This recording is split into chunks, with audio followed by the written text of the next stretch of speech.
It's time for the Dugout Crew. Brought to you by the David 3000 Network, MVG Productions, and the 25. And now, here is the Dugout Crew.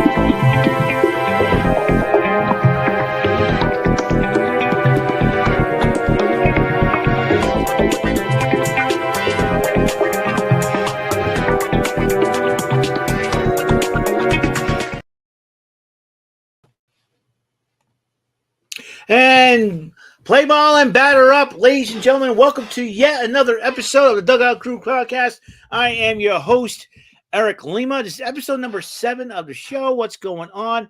How's everyone doing? And a little bit of an announcement today. Jason DeCanio, even though you heard him announce us on the air, he is no longer part of the Dugout Crew podcast. He has left David 3000 Networks due to creative differences. So. But it'll be just myself and the tag team of the J Crew now, the 2J Crew. I'll call them now. Right now we have one half of that crew with us, representing the great state of Texas, and he reports on his beloved Houston Astros and the defending World Series champ Texas Rangers, Mr. Jesse Ortiz, aka Jesse Bandwagoner Havoc. Jesse, how's it going, my man? It's going good. How about you? Everything is all good in the hood. And Joey Acacia will be coming in shortly. So once I did send him the link, and once he comes in, well, we'll have a 3-man crew. So I gotta tell you, baseball's been a very interesting. It's been an interesting season so far, and I'm sure you have a lot to say on the Houston Astros and Texas Rangers. I'm sure Joey Acacia, when he comes in here, he's going to talk about those surging Oakland Athletics. Let me tell you, I've been looking at the standings. I'm like, here we go. I wonder if anything has to do with moving or not selling. The team has lit a fire under the the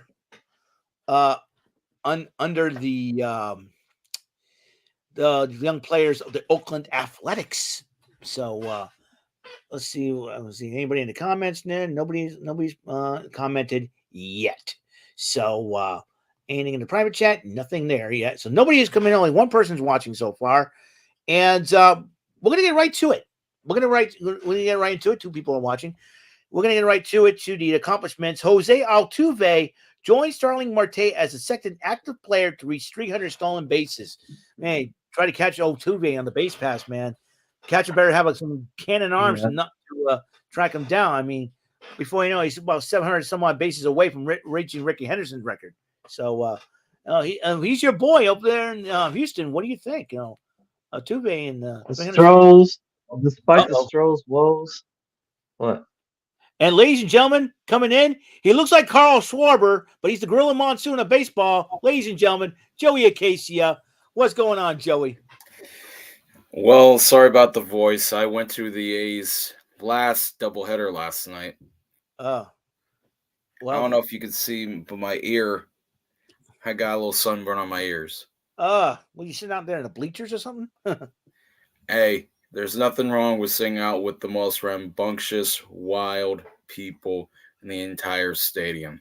But you probably got a lot to talk about, despite your voice, because I'll tell you one thing: those A's have been surging, my brother. What is going?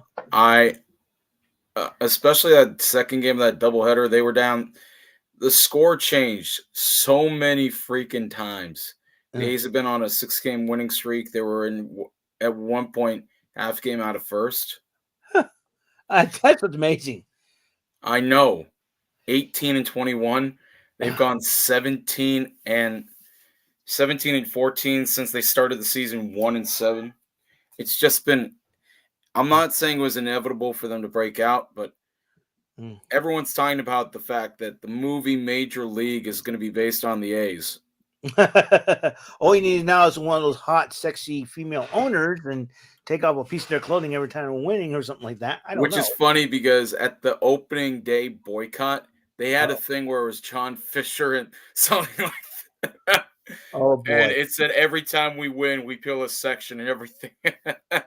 Oh boy, that's just wrong. Anyways, so glad to have you here, Joey. So yeah, it's a 3-man crew. So so we're going to continue with the accomplishments. Shohei Ohtani passes Dave Roberts to become the most home runs by a Japanese-born player. I didn't know David Roberts was born in Japan. He's got to be of Japanese descent somehow. But hey, might I digress? Shohei Ohtani, he's the man right now. He's a Japanese Major League home run king. Injuries. Phillies placed Trey Turner on a 10-day IL with a left hamstring strain. I know Trey Turner is a good shortstop for them. That's going to hurt him a little bit. Padres pitcher Joe Musgrove on the 15-day IL. Left elbow inflammation. Boy, oh boy. That's going to hurt the Padres. Guardians of Stephen Kwan placed in a 10-day IL. Hamstring injury.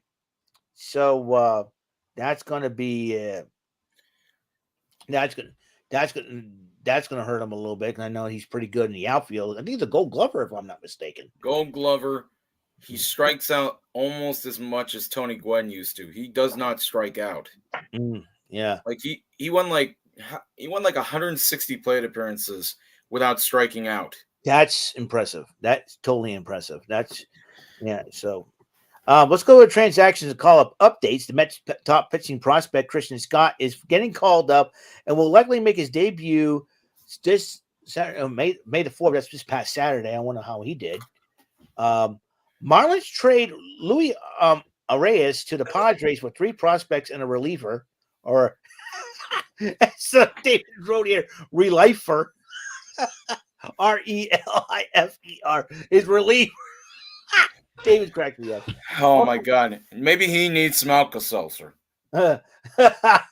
Anyways, the Marlins are also paying Arias' contract down to minimum to their deal with the Padres. Okay.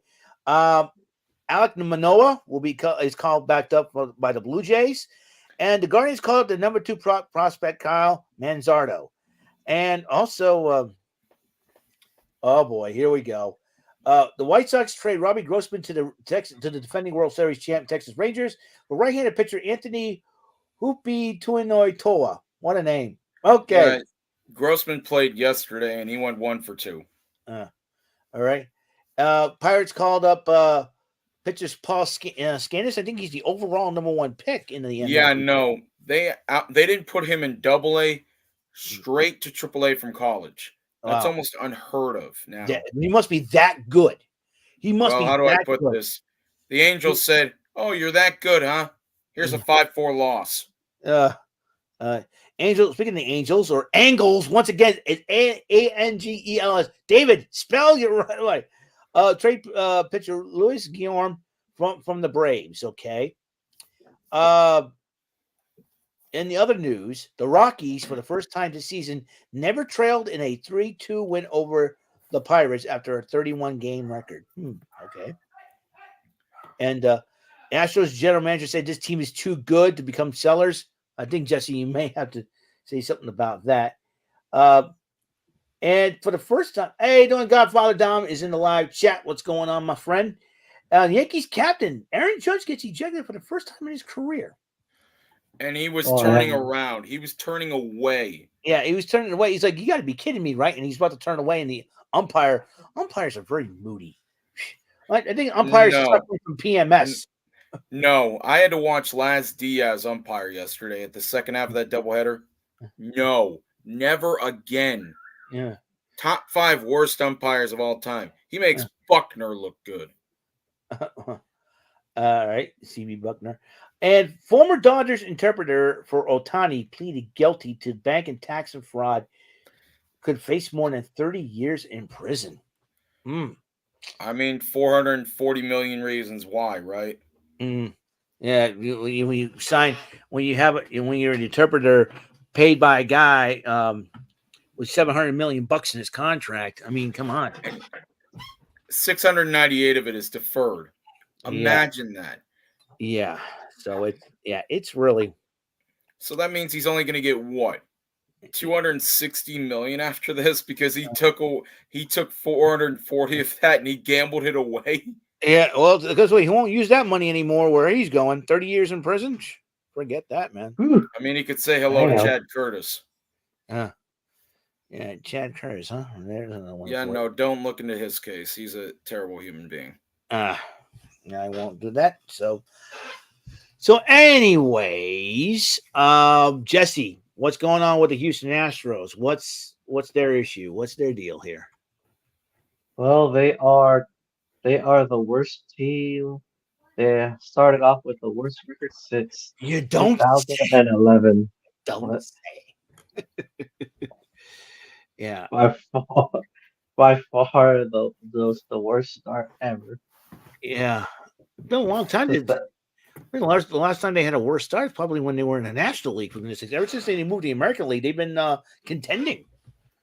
The last time they contended in the National League was in 2004 when Newton had that 7-game battle against St. Louis. Oh, no, 2005. Excuse me. There you go. I was about to say it's been 19 years because they didn't make the playoffs in 06, and I don't think they made the playoffs ever for the next. Yeah. That was the dark ages, basically. Yeah.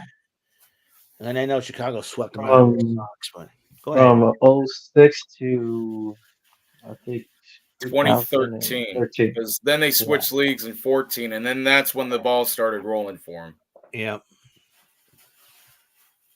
Yeah, because I think the addition of a DH really did help. Yeah, Chris Carter. They get Chris Carter from the A's, and then the ball starts rolling with all these just incredible players. Yeah. Anything else, Jess, on the Houston Astros? Well, Jose Altuve nears Craig Biggio and Jeff Bagwell in Astros record books. Yeah. Yeah, nobody expected Astros legends. Yeah, you talk about Astros, Craig Biggio. I mean, I know he's got a son playing for the Blue Jays and all. We all know. Gavin. Yeah, Gavin. And we got Jeff Bagwell from the Red Sox system. That's where he first started off. We trained him away to get Larry Anderson. Look how well that worked out for the Sox back then. Yeah, I'll always remember that game where he knocked the home run over the Green Monster. Yeah, no, top 10 lopsided trades in history. Larry Anderson for Jeff Bagwell. Yeah. Yeah, you would think that Jeff Bagwell would have helped the Red Sox down the road, but no. Well, how do I put this? Jeff Bagwell constantly looks like he's sitting on a bench when he's trying to swing. Yeah. A lot of people do have that crouch type swing, like Phil Plantier when he crouched down too. It's like, yeah, and it looked like he had a cramp in his back the whole time. He's just like, I want to swing, I want to swing, I want to swing. Yeah, and for Phil Plantier, you would have 33 home runs in Pawtucket at the time from that crouch stance. How you hit that? That's amazing. Anyways, yeah, the Astros.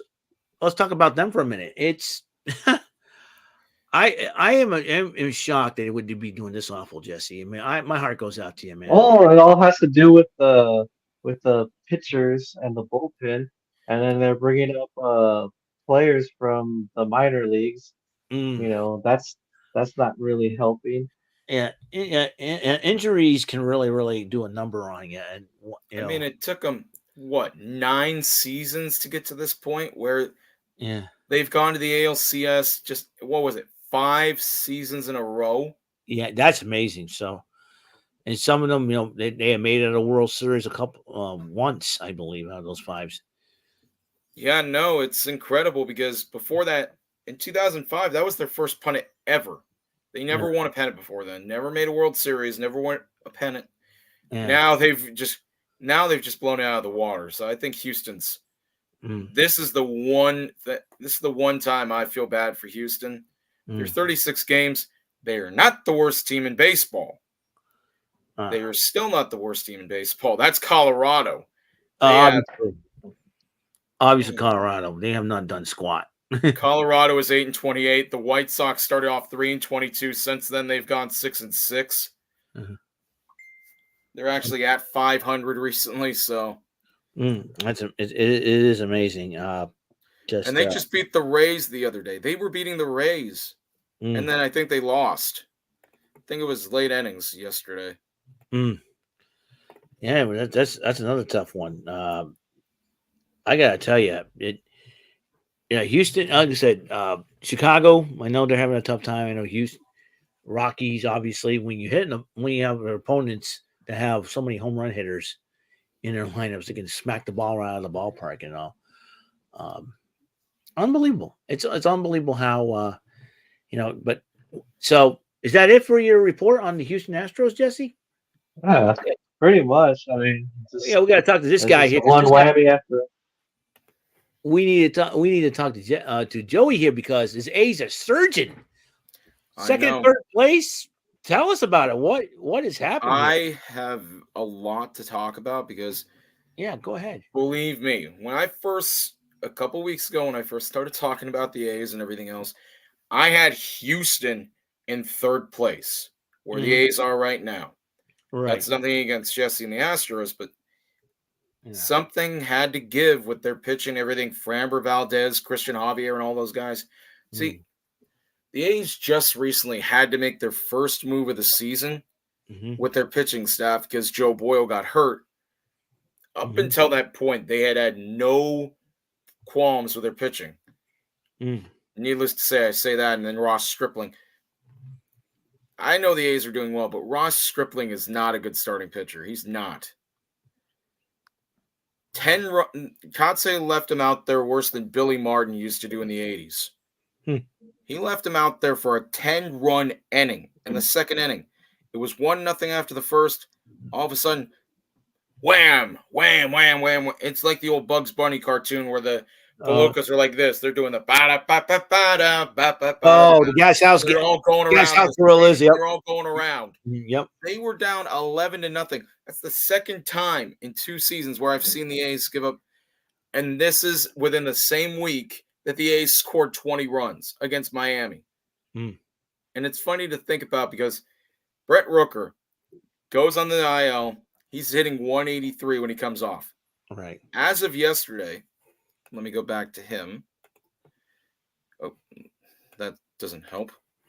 Let me check Baseball Reference here. Brett Rooker, as of today, is hitting 277. His batting average has cut up 94 points in less than a week and a half. And the A's almost had a guy hit for a cycle yesterday in the first game of the doubleheader. So I like where the A's are right now. And I was talking to the fans in the stands there. Imagine the story that John Fisher has to deal with now.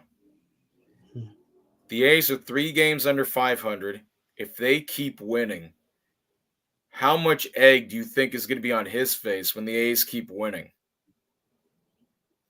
If they keep this up against teams, because they lost 3 out of 4 against Texas, but it took them down to a 12-11 loss yesterday. They had 2 on, 2 out. Their 2 fastest runners on the bases and everything. A fly ball ends the game. And it just ended up being a fly ball to end the game. But the A's almost came back from down 12-7 in the 9th. And they lost 12-11. So, needless to say, I'm very happy with the state of the A's right now, except for one player, and that's Ross Stripling. Ross Stripling should have been gone, never signed. He is now 1-6 with an ERA well over 6. He is their worst pitcher they have right now, besides Joe Boyle, but Joe Boyle got hurt. Ross Stripling 1-6, 5.14 ERA in 42 innings. Comparing him to Paul Blackburn right now, his fielding independent pitching is 3.73 without anybody behind him. But he's given up 56 hits in 42 innings. He is getting hit harder. Well, I got to think of one because I can't use a certain number of them or we get in trouble. But he's getting hit harder than Bartolo Colon hitting the buffet. But no, 18-21. the A's, they are making noise, and I love that. Mm. The fact, and I actually got something. Let me lock my door real quick because my family doesn't know I have this. Uh-oh. Hopefully they're not watching this. No, they're not. They're busy outside. Okay. But I'll show you what I got in the mail the other day. And yes, I had this at the game. Hey, Carlos. David's not here. He's it's just the three of us. So, but thank you for giving it a like, Carlos. Thank you. So, yeah, there was 5 of them at the game, and I don't know if you guys know this, but John Fisher also owns the Earthquakes. The Oakland Roots is their soccer team in Oakland. If you look it up online or on Twitter right now, they were chanting F John Fisher at decibel levels that you could not mute. Jeez. Soccer and fan. And this is at PayPal Park, which is right up which is about a couple miles from where I am right now, from where I live in San Jose. Oh, really? That fits up to 30,000 fans in that soccer stadium. And the Roots went and played there 2 days ago. It was so loud. This Fisher, everybody, and they were chanting, "Let's go!" And this is a home game for the Earthquakes. Not an away game, a home game. And it was so loud. Just watching it after watching the game that I was at, and after every run was scored and everything, they started clapping and saying, "We love you, Oakland. We do." You do that twice, and then you flip the bird and say, "Sure." Oh, that is worth the price of admission alone. And that is why I think the A's keep winning. Because Vegas ain't happening anymore. No. And you know what that does? That makes me happy. That makes me smile ear to ear, because I love watching a billionaire fail in his pursuit of screwing over a team. Rachel Phelps, he is not. Yeah. Anyways. Yeah. What the heck is going on over there? Anyways. But no, that's all I got for right now. But no, I'm happy for the A's. They're winning. And if they don't sell the team, the fans certainly will help, because another big thing is they found the truck. They found a truck that said "Rooted in Oakland" on it. And the Last Dive Bar, which I am definitely a part of and everything, I love their brand. They found the truck. They were going to buy it, and they were going to bring it to the reverse boycott, which is on June 7th. So apparently the A's, and there's still controversy with them. It was supposed to go and this is very important to note, they were going to send it to the Make-A-Wish Foundation. Oh. And apparently they just left it in a field somewhere. And with an update on that and everything, they did donate it to the Make-A-Wish Foundation, and all the money that the people at the Last Dive Bar donated to try and get the truck, about $7,500, they're donating that to Make-A-Wish Foundation. Good. Just to help the kids and Make-A-Wish, and I think that's good cause. And this is a very wonderful foundation. The Last Dive Bar just wants the A's to stay in Oakland. That's it. It's nothing against the team itself. It's just against ownership. Poor ownership, killing your fan base. That's not okay. But yeah, I think that's enough for me. I know we're only about 24 minutes in, and I haven't been here. Oh yeah, you haven't been here last week too, so I'll let you have the floor here. So. No, but I don't have as much to say. But it is the funniest damn thing seeing a 240-pound catcher has the same sprint speed as our fastest runner on the team. He hits a triple yesterday. Leody Taveras dives and misses the ball. All you see is, and I'm watching from the bleachers, and I'm yelling, go! Just this big man, this big catcher. And it's not quite Benji Molina at Fenway. Now, that makes me laugh every time I see it. It's Benji Molina, all 260 pounds, just trying to get a triple, and he makes it. Bartolo Colon trying to run the bases, I said Bartolo Colon will hit a home run before he ever steals a base. And I was right. It happened in 2016 against the Mets. Against the Padres. Against the Padres. Which is funny because that right there killed the made the Fernando Tatis trade a loss for the White Sox and a gain for the Mets and a gain for the Padres. You give up a home run to Bartolo Colon, your career is over. And after that, he gave up like 35 home runs in his next season and a half, and Shields was done. Yeah. But no, I'm a very happy little fat man. I got to go to baseball games. I got to watch this team win. That is about as much of a hype level as you can get, considering, and I had it as my note for Facebook, prior to the A's getting to 500, 737 days. They had gone that long with being at 500. 2021 season. That's how long it's been. Wow, you're talking about 3 years ago. I'll tell you they're 18 and 21, so there's that. That lit I think that whole selling the team situation and moving and everything else lit a fire under that young Oakland team. So, well, I would say so. I hope for your sake they keep going. So, all right, then I'm going to go and move on to my team, the Red Sox. As you know, we'll go from the last times in April against the Cubs. As you know, 7-1. They lost to the Cubs in Saturday. On the final Saturday in April, they won 17-0. Ceddanne Rafaela, 7 RBI game. That and with a homer. That's big. And then the Red Sox beat the Cubs 5-4 on a walk-off, so that was great. The Red Sox and Giants went at it. Red Sox took 2 or 3 against them. Just do end April and start out of May, and Thursday they didn't win 3-1. Yet Mike Yastrzemski, the grandson of Red Sox legend Carl Yastrzemski, homered in that game. And then we got the Twins, who have been playing hot baseball, winning 12 in a row, playing 2 more games against the Red Sox, 2 out of 3 games. And the Red Sox won 9-2 on Sunday, and then off day on Monday, and then we just ran into the Braves, and we know how good the Braves are. There is no doubt in my mind how good the Braves. Well, they beat us 4-2.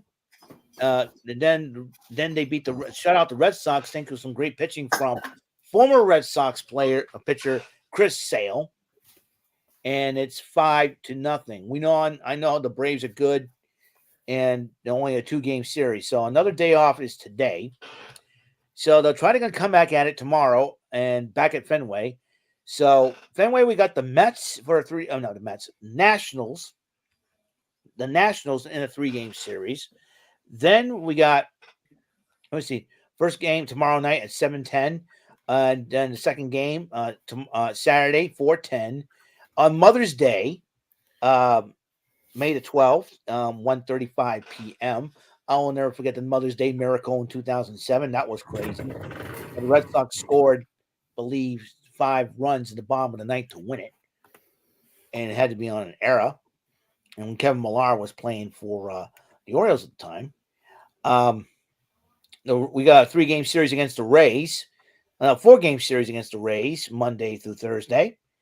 And then on the road again against the Cardinals for a 3-game series. And then going to Tropicana Field for 3 more against the Rays from the 20th to the 22nd. And then back at Fenway, the Brewers will be in town for a short 3-game homestand. Then towards the end of May, into the beginning, towards the end of May, Red Sox got the Orioles, and the red hot Orioles. I'm telling you, the red hot Orioles.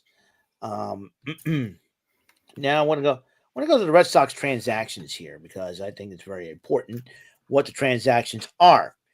Zach Short's stay for the Red Sox is short, literally, because the Red Sox decided to trade him to the Atlanta Braves for cash.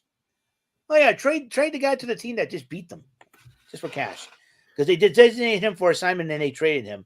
Because why? Well, they activated infielder Romy Gonzalez from the 10-day injured list, so they got Romy Gonzalez back. Hopefully, he'll help them along. Then also they activated Nick Pivetta from the 15-day injured list as well, because they optioned beforehand Naoyuki Uesawa back to Worcester, and also Brian Bayo, our ace, is on a rehab assignment in AA with the Portland Sea Dogs, and then they sent Vladimir Gutierrez outright to the Worcester Red Sox, as did Pablo Reyes. So, and they got Von Grissom from the 10-day injury list. They optioned Bobby Dahl back. So that's going to be it's going to be let's see what else. Let's, like I said, all right, and that is that's kind of it for the Red Sox report. I'm going to do something different because we're trying to fill in for time here, and I know we got half an hour left. What's those out of town scoreboards, like they do back in the day? Shall we? All right. So right now, top of the eighth, the Reds and the Diamondbacks are tied at 4, and they're heading into the eighth inning right now. Meanwhile, the Twins, who have been playing hot baseball, is laying the smackdown, mollywhopping, shall we say, the Seattle Mariners 11-1, top of the 8th. So I'm happy about that. I'm very happy about that because the Twins beat them yesterday. They beat them today. Yeah. The A's are that much closer. And that's my favorite part about this is you love to say it's a marathon, not a sprint, because look at Boston. Boston's still in it. They haven't given up yet. Yeah, even though they got swept by the Braves, which, like I said, the Braves are a very, very tough team. There's no doubt about it. So, and also, so the other game that's been going on, there's only 3 games going on during the day. San Fran and Colorado tied at 0. It's Quantrill versus Sabal. So, actually, Quantrill is pitching for Colorado, while Sabal is at bat. Other games, Jesse, I hate to say this, but it seems like Houston is going against the Yankees. Blanco versus Marcus Stroman. And then you got Chicago versus Cleveland, a battle in the AL Central, as Lively for the Cleveland goes against Fetty for the White Sox. St. Louis against Milwaukee, Sonny Gray going up against Myers. And then Kansas City and LA, and later on tonight, Michael Wacha, former Red Sox pitcher, going against Detmers for the for the Angels. I gotta tell you that, like I said, let's see standings. Let's go to the standings here, and it's a good thing I have my phone on me. Trying to now. As you know, American League East right now. Let's check it out. The Orioles in the lead by percentage points. All right, even though they have 24 wins, the Yankees got 25 wins, tied for first, but they're ahead on percentage points, 6.67, while the Yankees 25-13 percentage at 6.58, 0.658. Breathe, Eric. You got this. I'm almost screwing up. Let's say 6 point. Wait a minute. 0.667 for the Orioles. 0.658 for the Yankees. Head on percentage points will be the Orioles by first. Red Sox at 19-18 at 5.514, 5.5 out. Rays at 500 even, 19-19. Blue Jays 17-20. 0.459. That's the East. The East has always been Blue Jays are in last place. Yeah. You think with all that offense they have with Vladimir Guerrero and all? So I've heard about this, and I've heard about this. Vladimir Guerrero was not his dad. And I'm going to say it that way. Vladimir Guerrero was not his dad. His dad would hit anything. He hit pitches that bounced. He hit pitches that were above his head. He hit pitches that weren't even close. Yeah. He doesn't have – he has his dad's body type. I'm sure that's what most people point out the most. But he's not getting the ball in the air enough. He's hitting 100-mile-an-hour ground outs. Mm. And that's his biggest issue is he's not putting the ball in the air. Yeah, he's not using his power as he's supposed to. No, and that's exactly his problem. That's probably the reason why the offense is hurting over there. Well, it's because he's not the. You got Bo Bichette, who's supposed to be this fantastic player, but he swings like his dad. You got all these sons of great players, but yeah, one showed up bigger than a freaking parade float to spring training when you're 265 pounds when he was supposed to be 215 pounds. That's Dante Bichette. Yeah. But people forget there's two sons for Dante.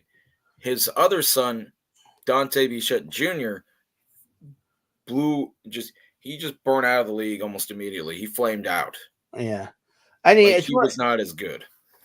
Yeah, I think, you talk about sport, second generation players or athletes in sports, you would think that, there's some players that have been successful, like Ken Griffey Jr., Brett Boone, who was the first third generation player in Major League history. He didn't. Yeah, you had Bob, who was the catcher, Aaron, who was the son, and then you had Brett, who's the brother. Yeah. And then you had the Bell family, which is Gus Bell, Buddy Bell, and David Bell. Yeah, David Bell right now, he's a manager. Yeah. Ray Boone was the grandfather. Bob Boone was the father. Yeah, no, so that makes him a fourth generation technically, because you got Ray, Bob, Aaron, Brett. Actually, Brett is a little older than Aaron. Okay, so Brett, then Aaron. Yeah. Well, Aaron's they're brothers, but still, because Aaron is technically a third generation because Brett and Aaron are brothers. But anyways, and you got and you got somebody like and I see Ken Griffey Jr., successful player, like his dad, Barry Bonds, son of Bobby Bonds, another success story came out of there. And then you got the Godfather. You got the Godfather, Willie Mays. You got Bobby, and then you got Barry. Yeah. But imagine that. That's just insane. You got a Godfather, father and son. Yeah. Every single one of them so talented. Yeah, that's the thing. And then you got these young talented players on the Blue Jays, like a Gavin Biggio, Bo Bichette, and Vladimir Guerrero Jr. And it's hard. I think a lot of pressure's been on them to live up to the reputation. Well, two of them are Hall of Famers. One was a 40 home run guy. Yeah. It's hard to live up to that presence because imagine being Billy Ripken and you're Cal Ripken Jr. What the heck? I got to find out what the heck. Okay. Hi guys, it's me, Boy the Dinosaur. I want to tell you guys to tell the 0,000 Hangouts at 6 p.m. Good night, guys. Okay. We've heard from the Purple Dinosaur, a.k.a. David. I recognized that voice anywhere. Anyways, he's plugging his show for tonight. So we'll continue on with the standings. American League Central, the Guardians in first place, 24-13, 2.5 ahead of the Twins, who have been surging. They had a 12-game win streak. Did end up snapping that. So by the Red Sox, they're at 21-15. The Royals are in third place. I thought the Royals will suck. Would suck. Voicemail doesn't have a Barney generated voice. Yeah, you wish you had a Barney. Could have been a sound wave was Transformers. That'll be really radical. Anyways, Tigers are 19-18, just like the Sox, but the only difference is they're in fourth place, 5 games out, and Chicago. The AL Central is a ridiculous division to constantly go through because if you're the White Sox, you're out of it. But if you're Detroit, Minnesota, Kansas City, any of those teams, you're constantly in it. Yeah. Yeah, so Chicago obviously at 9-28, they're going to be eliminated from the playoffs even get to August.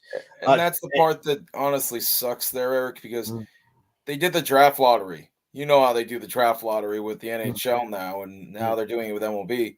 The A's got the 6th overall pick a couple of seasons ago. Then they didn't even get the first this season, despite having the worst record in baseball. It's like, oh, hey, you got the worst record in baseball. you don't get this first overall pick. I mean, it reminds me about the fact that the Panthers finished the worst twice in a row, and then it's just like, oh wait, we trade away our number 1 overall pick? Are you kidding me? And look at them; they're battling the Bruins in the playoffs, and they're tied at 9-1 that series. I know, and that's gonna be it. Is you can't this whole thing with the lottery. I know everyone talks about that stuff, but bringing that to the MLB and I'll say this much: Houston losing all that time, that got them great prospects. But now you can't do that anymore. You can't build on being the worst team and tanking and everything anymore. Yeah.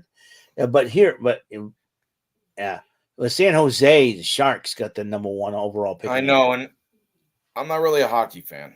I'll say that much. Yeah. But anyways, let's continue on with the baseball thing then. The defending champ, Texas Rangers in the American League West. You talk about a Wild West shootout, okay?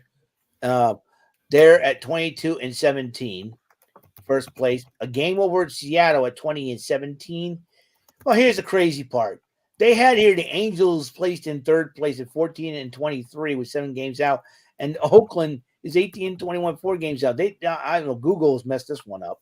Oakland's in third place at 18-21, 4 games out. Wow, this is what I got here. This is what I saw that, and I got really pissed off because they worked too damn hard through 39 games to get to that point. It's just like you still don't give them no credit. Google, whoever's working Google is lazy to do it. No, but all you do is move Oakland up and the Angels down. Yeah, the Angels shouldn't be in third place. The I know, that's what I mean.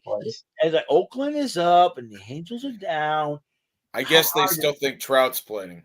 And Trout's out for the season. That's gonna, and you lose Ohtani. You trade. I know, but that's the funny part.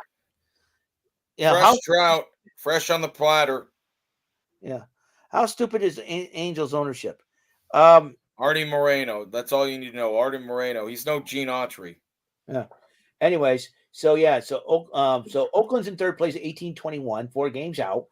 Angels at 14-23, 7 games out, and the Astros, sorry, Jesse, they're in last place at 12-24, 8.5 games out, 8.5 games out. But like I said, the worst team so far is Chicago. Let's go to the National League standings there. The Phillies are in first place despite losing Trey Turner due to injury, 26-12 in first place. 2 games ahead of the Atlanta Braves at 22-12. The Nationals, who the Red Sox are facing next, at 500 even, 7 games out. So is the Mets, tied for third place, 7 games out. And Thomas Willis is going crazy once again, thinking David 3000 the God. He's not. He's a Conan O'Brien wannabe. But anyways, we love David though. We love him. We like roasting him. Is that why he's paler than mayonnaise in a Cool Whip jar? Oh my God! He doesn't get much sun, does he? I think he's so pale he made Sheamus look like he had a tan. I know. Did you see how hard Gunther smacked him the other night? Oh man, that was crazy. Anyways, Marlins are in last place, 10-29. I got a little something about the Marlins in a minute. They've actually improved. They've done, but I'm the one person I don't feel bad for is Derek Jeter. He screwed them over so badly when he was in their ownership group. Great player, terrible owner. So, anyways, just like Michael Jordan. Yeah, sometimes that's actually a great point. That's a very good point. Yeah, sometimes some players can be good businessmen. Sometimes there's some players that are not former players. Well, yeah, he look at Larry Bird trying to be Larry Bird trying to be a basketball coach. He leads his team to the finals once. Yeah, amazing, right? Brewers, National League Central, the Brewers and Cubs are tied for first place. But here's the kicker. Brewers are ahead in percentage points, .583, while the Cubbies, they're at 21-15, the Brewers, but the Cubbies got one more win than the Brewers, but one more loss than the Brewers, that .579. The Pirates are in third place at 17-21, 5 games out, and The Reds are also 5 games out at 16 and 20. The Cardinals are in last place in the NL Central at 15 and 21. Then you got the National League West. The Dodgers, obviously, first place, 26 and 13. Got a little story about the Dodgers and the Marlins. I'm probably also going to use that as my topic on Rant and Rave. Well, I want to hear everybody hear it from the Dugout crew first. Meanwhile, the Padres, 2020. Somebody call Hugh Downs and Bubba Walters. They're 2020. It's an old joke. Barbara Wawa. Bravo Wawa. At 500, obviously 6.5 games out. The Diamondbacks 17 and 20. You're talking about 8 games out. Giants 17-21, 8.5 out. And then the team with the worst record in baseball at 8 and 28, the Colorado Rockies in last place, 16 and a half games out. So, well, what do you think? Funny because Colorado had all kinds of good talent. And the guy who's wasting his career there, kind of like Trout is for the Angels, Charlie Blackmon. Yeah. And the A's play Charlie Blackmon and the Rockies in a few weeks. Mm-hmm. They also face the Astros. But Charlie Blackmon was surrounded by great talent in Colorado. Carlos Gonzalez, Nolan Arenado, Todd Helton for a long time. Helton, he was a good. Now he's the last man standing. Mm. With that big contract, they can't move him either. I feel bad. Because that'll be the complete last thing they do before a complete rebuild. That's just the way it is. That's the way it'll be. Is the White Sox, I'm surprised, haven't blown it up because they lose Moncada. Eloy Jimenez is hitting 206.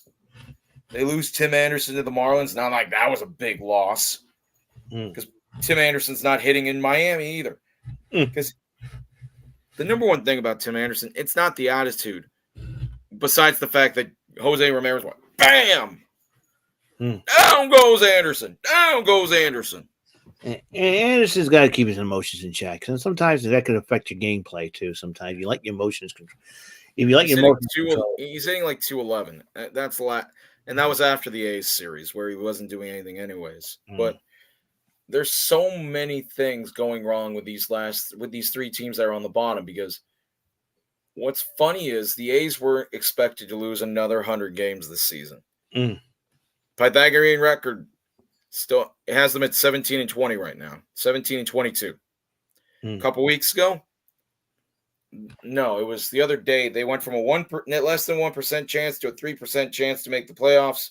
They go on the 3-game losing streak, back to less than 0.1%. This is why baseball is so cruel to teams that aren't good. Yeah.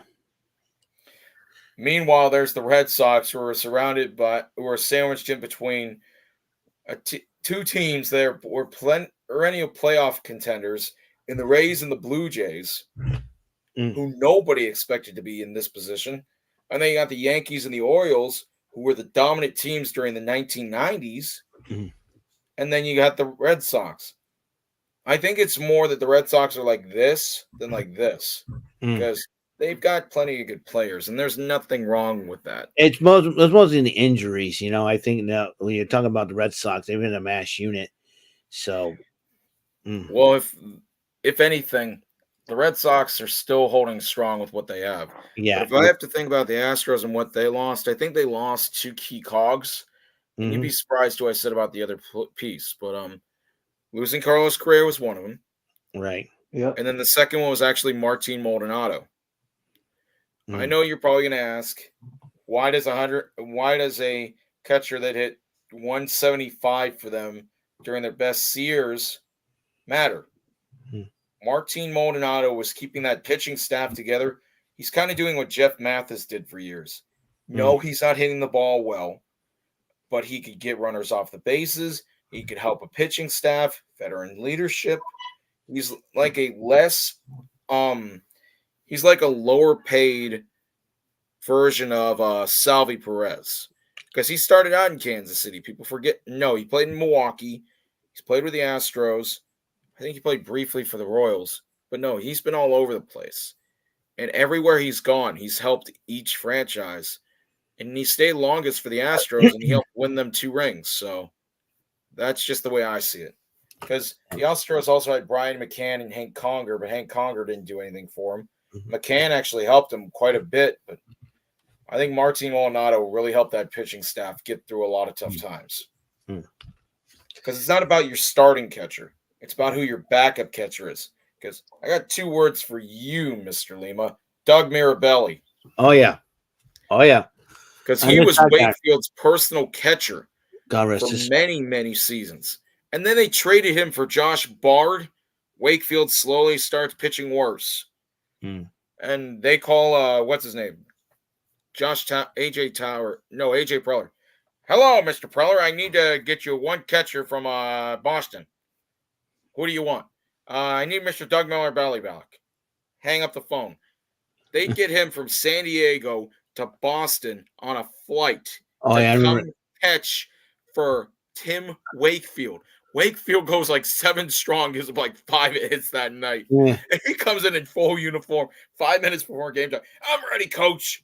Oh yeah, that was a big deal. They had a limo and everything ready for him, and all the Red Sox fans were like, "Hey, Dougie!"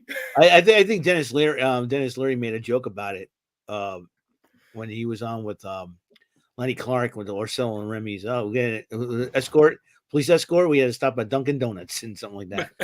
So, I'm sorry, but that is the most Boston thing I've ever heard. It's Billy coming in, dunking his donuts in the coffee. And like, I got to get going here. I need to get hyped. So yeah, that was a crazy. When I found out we got Mirabelli back, I'm like, what? He's what? It was all this crazy. That was a big thing in Boston, man. Let me tell you. And it was weird knowing that they traded him away because I know Mirabelli was that guy for Boston. He only played 11 years, but he played for the Giants and then he played for Texas briefly. He spent 7 seasons total because he got traded away in the middle of he got signed by, I think, San Diego in 06, but he was a big part of that team in 2004.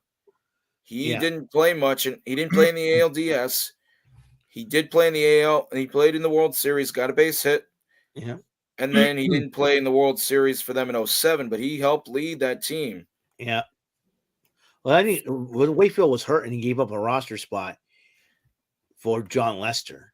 And that's when we saw Mike Temlin give him the love that, give him his flowers then. So it was like. Here's the number one thing about that trade. You guys have got Mark Loretta and gave up Mirabelli for him. That was one of the worst trades I've ever seen made. And it's funny to think about because one of my dad's favorite players actually got traded for Doug Mirabelli.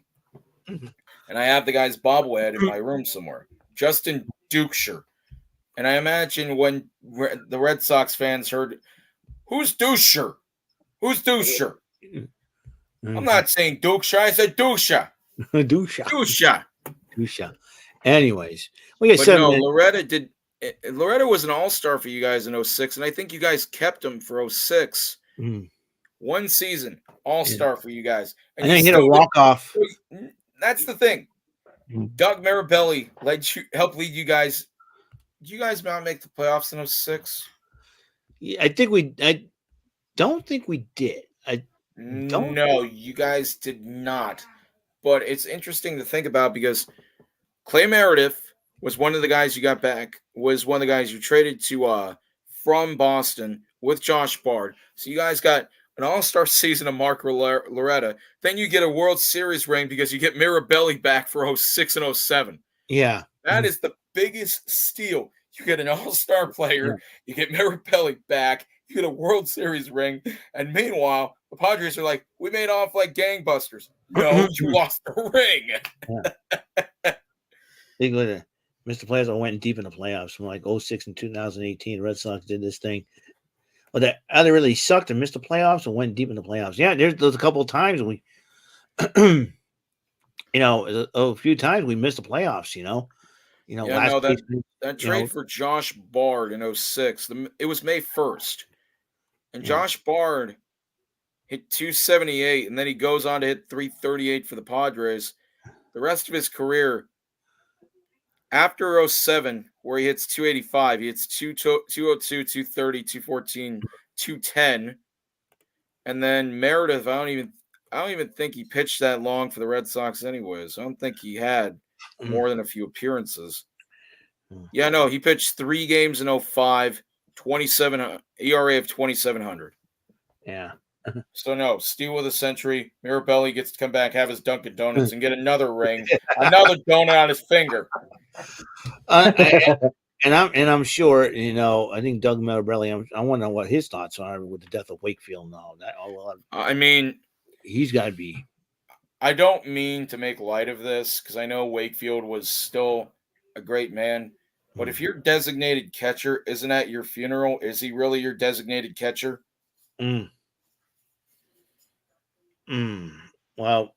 I don't know. That's I know. the thing. I think he was on the podcast with Schilling when Schilling revealed everything, and that could be the reason why. I'm sure Mirabelli wanted to punch him out.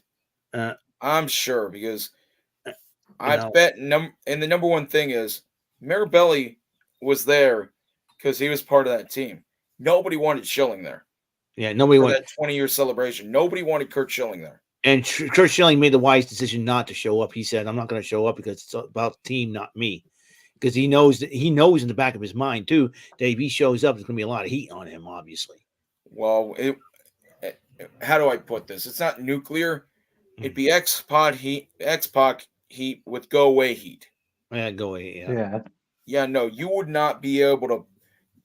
You would need radiation, a hazmat suit to get him out of that ballpark. Right. Anyways, yeah, it was Boston icon for so many years. He was going to be missed in the city. Yes, I have to agree with what Tom Willis, aka Cypress TV, had to say. It was Boston icon. All right, let's get light for a minute because this is the funniest thing that ever happened. Baseball has been known for having a lot of crazy superstitions.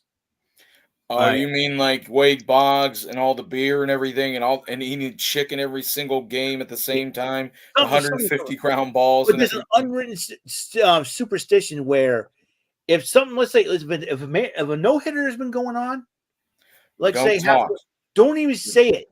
They say something special is going to go on. We'll take you to the game, to that certain game. It's history. You can say history in the making, or a clean game's being pitched. Don't even say the word, even say the word no hitter. I think I understand what you're talking about. It happened with MLB Network the other day, didn't it? Yeah. Dodgers and Marlins, right? All right. Yeah, Dodgers and Marlins. The Dodgers and the Marlins at their $300 million. The Dodgers got their $300 million man, Yoshinobu Yamamoto. All right. Henny's warming up. They're starting the game against the Miami Marlins, right? Yeah. For MLB Network. Don't know who his name is, but I'll tell you one thing. When we find out who his name is, he's going to be targeted by Dodgers fans about this. I think it was Greg Amsinger.